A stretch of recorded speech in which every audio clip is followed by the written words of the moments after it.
all the co-founders were coding instructors.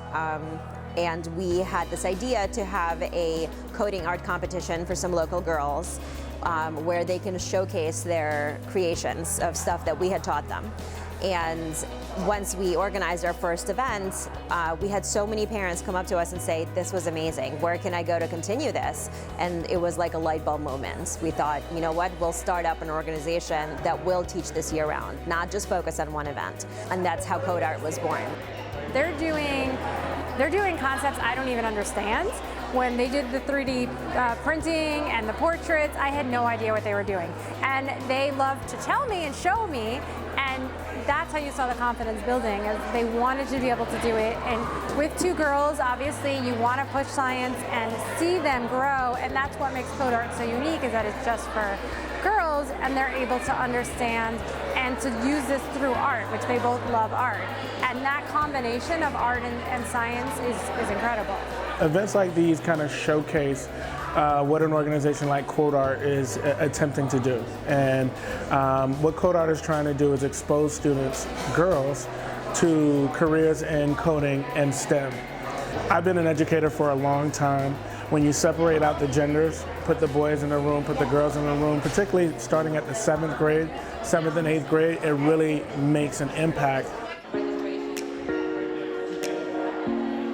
Helping at these kinds of events is extremely valuable to our community and to the world in general, because I think girls can bring a different aspect to coding, different kinds of creativity that maybe a male-dominated area wouldn't normally think about. So the more people, the better. Well, I like that I get to draw it and then have the challenge to try to put it into a computer and like play around with it and to see what it could be like. It's really important to like see what other people can do, and it really does impact you in a way that you're like, oh, like I can do that. Like they're so, like, especially with me, like they're so young, they're in middle school, and they're like, it's like a whole like 4 years younger than me, and to see what they can do really like makes me want to keep on coding. What I hope for these girls is that the event opens up doors for them that they otherwise wouldn't have considered or possibly even known about. I think it's really important that the coding competition, which is at the heart of the event, is just open for girls. So when they come to the event, they see all this art that was coded by girls just like them, and that helps them to really picture themselves as being a computer programmer. We're already planning for next year's event, which we're super excited about because it's going to be the 5th annual Code Art Miami. This year's event, we attracted 300 attendees.